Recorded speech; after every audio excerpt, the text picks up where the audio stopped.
Nako, napaka ano ngayon, yung silaw ng araw na nakakaduling, masakit sa mata. Kailangan ko ng eyeglass kasi habang tumatanda ko, yung mata ko humihina. Kailangan ko ng eyeglass tsaka salamin sa mata. Kahit na nagbabasa ako, mahina pa rin yung mata ko. Ayan, tingnan nyo, maganda ang panahon ngayon.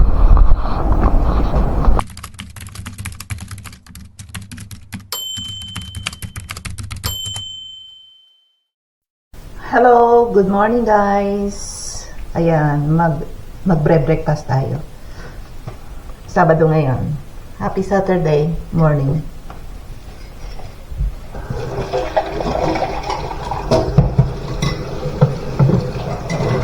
Hinaan kong boses, may tulog pang batay.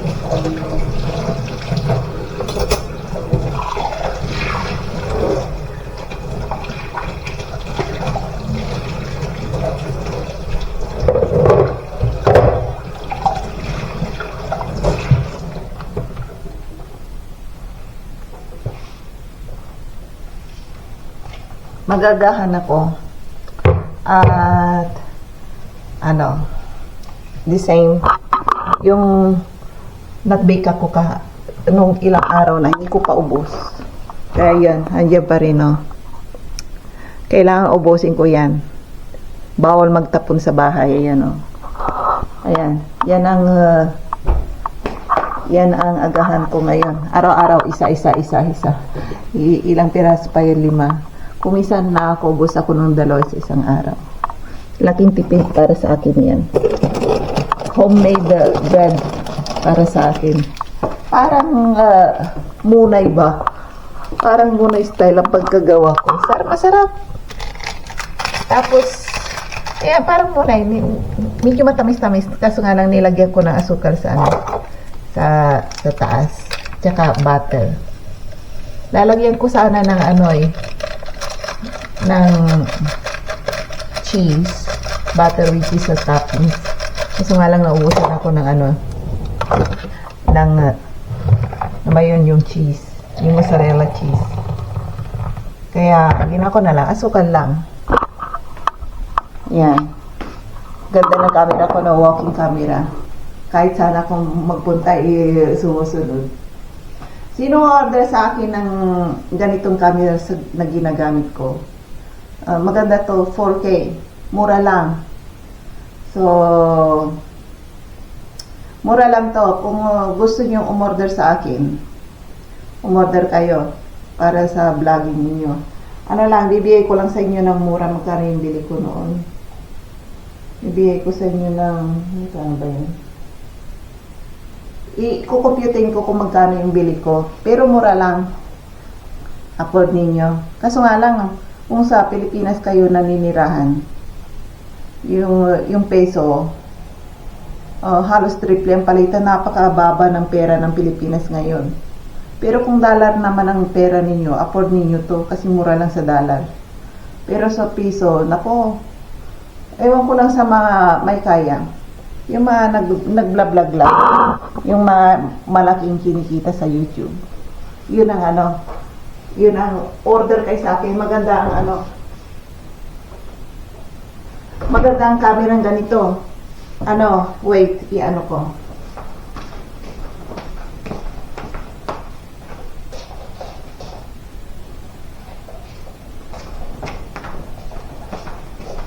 Itong camera to, waterproof to. Hindi ko may kasi ito, mga ganito. Waterproof. Lamax ang pangalan. Kung bibili kayo sa akin, kaso nga lang sa peso, na-compute ko na, sa 100 ang computation, convert triple. Kaya yung mga OFW rito, tiba-tibay ka kung magpadala ng Pilipinas kasi ang liit ng pera ng Pilipinas, laki ng pera ng check Kaya kung afford nyo, order na kayo sa halagang 8,500 peso. Ayan. Pero kung afford nyo sa dollar, mura lang to sa dollar. Waterproof to, lahat mayroon. Ayan o. Kung magdadiving kayo, ilagay nyo to dito sa loob yung camera ninyo. Kompleto, may headset, may earphone, lahat-lahat. Ayan, mura. Ay, may ano pala rito, oh, yung pang, sa glass, pang linis. Mayroon pa pala. May stand dito. Hindi ko pa nagagamit lahat kasi okay na yung ginagamit ko ngayon. Bumili ako ng bagong stand. Kaso nga lang yung selfie stick, bumili kayo ng sarili ninyo. Ako lang, ay yung bibili niya lang sa akin. Itong camera lang to. Yung selfie stick, kayo nang bumili. Marami na mga bibili sa tabi-tabi. Mura lang.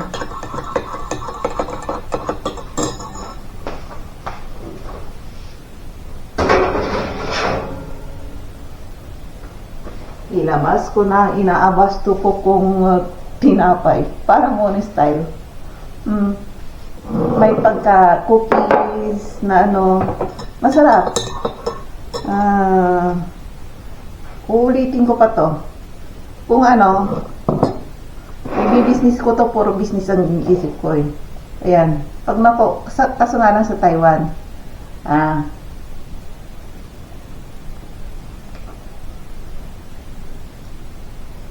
Harap.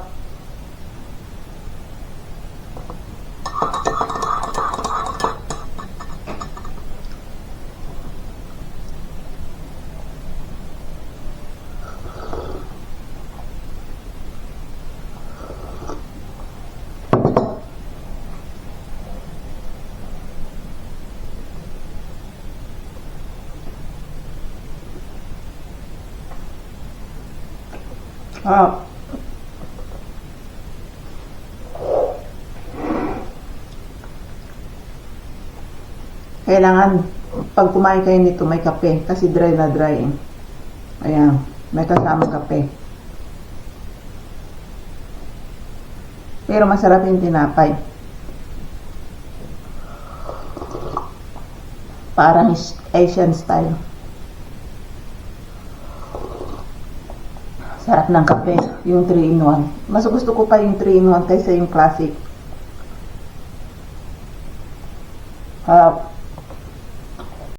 Ayan, alis tayo ngayon. Papunta ulit tayo sa ipapakita ko ulit sa inyo yung part 2 ng kung anong klase ng nila, train station nila. Nasaan yung anak ko? Parang nandun siya sa likod naghihintay. Ay naku. Sabi ko, wait mo ako dun sa sa harapan. Ayun. Hanapin natin yung anak ko muna. Nasa siya. Wait lang. Hintay siya dyan sa labas. Sabi ko doon kayo dadaan sa I told you, let's go in front. Walk No, to. you never said that. So, okay, let's go. Nintay niya ako doon sa likod ng bahay namin. Ayan. Gagala kami dala. Magmumukbang kami ng ice cream doon sa harapan ng train station. Ayan. May bilihan doon kasi. Tara. Napaka ngayon. Yung silaw ng araw na nakakaduling. Masakit sa mata. Kailangan ko ng eyeglass. Kasi habang tumatanda ko, yung mata ko humihina. Kailangan ko ng eyeglass tsaka salamin sa mata. Kahit na nagbabasa ako, mahina pa rin yung mata ko. Ayan. Tingnan nyo, maganda ang panahon ngayon. Ayan. 12 degree ngayon. Nice day. Ayan. Ayan, police car rin. Sinamahan ako ng Sabado ngayon. May kasama ako na poging taga Czech Republic. Ayan o. Kaso nga lang baka sa katututok niya sa sa cellphone niya, baka madapa siya. Katutok yung mata niya sa harapan ng cellphone niya. Ayan, oh. Ayan. Lakad-lakad tayo. Maganda lang yun, manipis lang naman ang namin, damit namin. Isa kanya lang naka-jacket ng ganyan. Dati, 2 or 3 yan, jacket niya. Hindi ko pinapayagang iisang jacket. Ayun, okay na.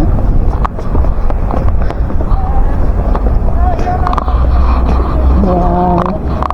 Ganito dito.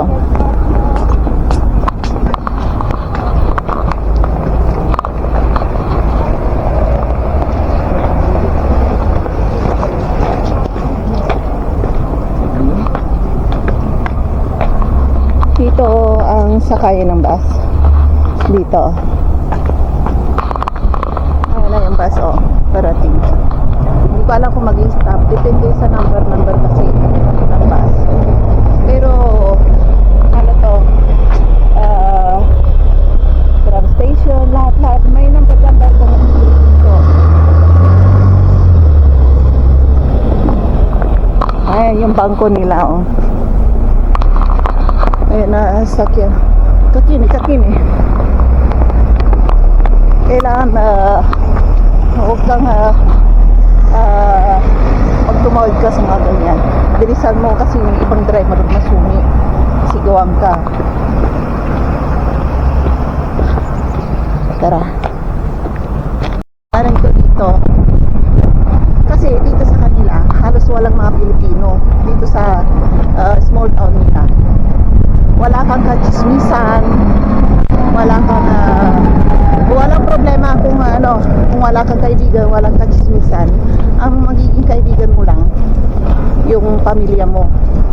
O mas lalong maganda kapag nakatira ka sa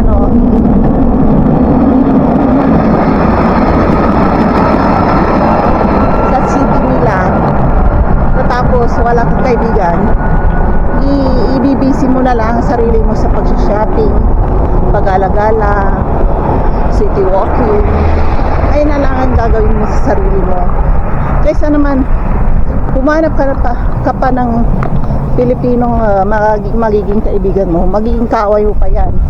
Kasi kaibigan mo ngayon, ilang araw lang magiging kaaway mo yan kasi sa chismis ka niyan. Mas magandang ganito na lang gawin. Ibisi mo na lang sarili mo sa window shopping. Busy mo na lang sarili mo sa paglalakad-lakad. Ayan. Usapin mo pamilya mo. Ayan. Kaysa naman kukuha ka ng kaibigan na plastic. Wala rin. Magkakaproblema ka pa dyan. Kaya ganito ang buhay namin sa ganito ang buhay ko dito sa Czech Republic. Sinishare ko lang sa taong walang chismisan, kaibigan. Kasi ang lalayo nila rito kumbaga kung may Pilipino man, magdra-drive ka pa doon sa mismong kapital nila, marami doon. Ay dito malayo ako sa kanila. Maganda nga yun walang chismis, iwas na lang. Ayan na anak ko. Pataas to grabe, pagod na ako, tapos nagsasalita pa ako. Nakamaus ako, yung hininga ko grabe.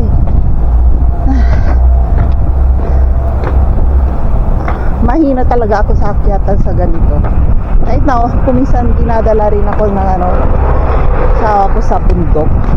Umaakyat kami doon sa bundok. Naku, magmula umaga hanggang hapon nasa bundok kami. Sabado, Linggo, ganun ang ginagawa namin. Exercise ba? Ako ang pinaka mabagal umakyat tinutulak na lang nila ako. Ayan. Hinihintay ako ng anak ko, mabagal daw ako. Sabi ng anak ko, boring daw dito. Walang katao-tao. Kunti lang daw. Ayan. Pinubad ko yung jacket ko kasi nainitan na ako. Mainit. Mainit ngayon. Medyo maligas. Yung bang air condition style. Ayan. Yung kili-kili ko, ano eh. Mainit. Hindi nagpapawisan. Butit naglagay ako ng deodorant. Ayan, sabi ng anak ko, ba't di na lang tayo doon sa mismong city? Sabi ko, araw-araw na lang naglalakad ako papunta doon. Doon na lang daw kami. May ice cream naman doon. Sabi ko kasi sa kanya, dito may ice cream din. I-try namin. Ayan. Ayan.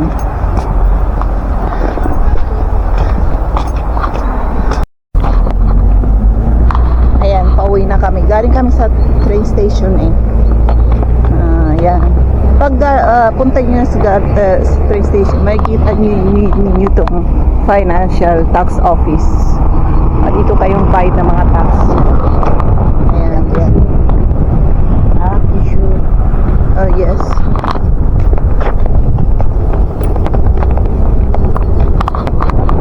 Ayan. Medyo malamig dun sa ano eh. Sa loob ng train station. Nilalamig yung anak ko. Kaya nagmamadali kami umuwi. Medyo makapal yung ano eh, yung jacket ko. Pogi naman ang lalaki ko. Lalakad. Yan. Nangunguna yung anak ko. Ayaw akong sabayan. Punta raw kami doon sa shopping mall. May titignan daw siya. Ayan, basurahan nila. Nasa gitna.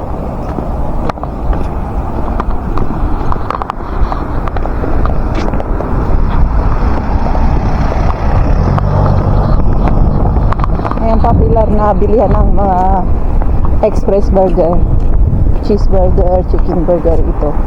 Nakabili na ako dyan. Mahal yan. Ay, ano yan, mura. At saka masarap dito. Ayan o, may boy bili. Ayan. Matagal na to eh. Napakatagal na yan. At hindi pa rin nababangka.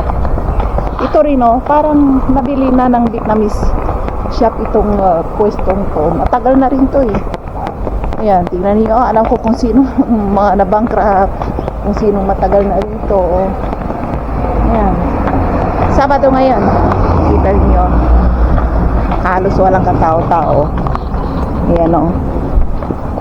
Kunti lang tao. Monday to Friday maraming tao kasi yung mga nagsa-shopping, pauwi na ng mga worker, student, naghihintay ng tram, bus, ayun. Ay walang, Saturday, Sunday, walang school dito. Kaya wala kayong halos makita mga tao ngayon dyan. Ayan. Tara, pasok tayo sa mall. Let's go! Ayan, nasa bahay na kami. Naglakad-lakad tayo ng bumili ako ng ano. Ayan. Mountain Dew, nasa refrigerator na. Yung ano, yung banana. Mura ngayon. 25 per kilo. Mura rito ang banana kaysa sa Asia. Sa Asia, napakamahal ng saging.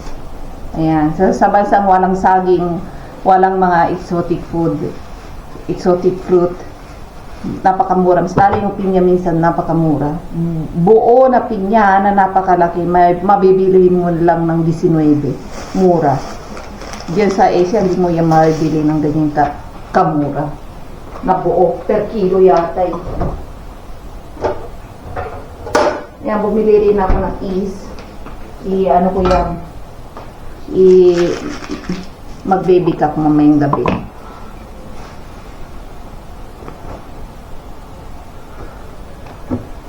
mamadali ako umuwi kasi habang naglalakad kami, dadanan bata. Ang gagawin daw namin, naglalakad-lakad. Walang katao-tao daw. Kasi Sabado ngayon, walang tao. Boring daw siya. Yan. Maasar ka talaga kapag naglalakad-lakad ka ay may dadanan.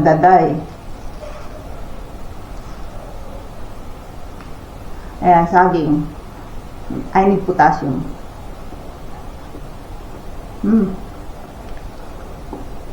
Sarap yung saging nila.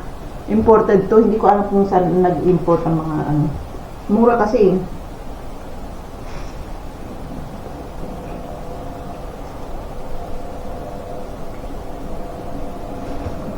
Hindi ko alam. Napakaliit na letra eh.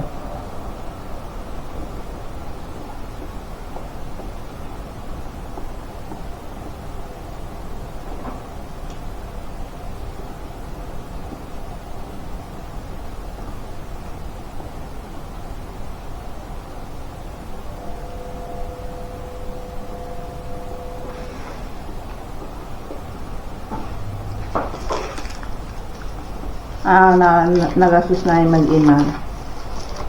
Ano? 151. Oh, 151 lang. Mura lang.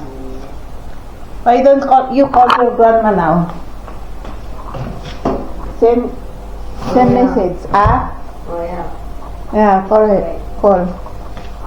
Tumawag yung lola niya. Ano daw?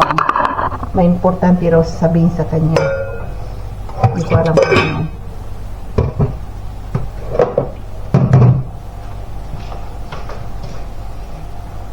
Ayan, ay ano to, itago ko tong mga ano to, kasi kapag nagpupukpuk ako ng baboy, dinig na dinig ang lakas.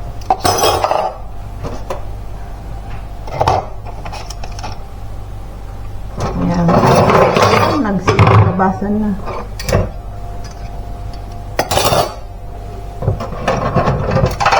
Ayan, para pag nagpupukpuk ako, walang ingay.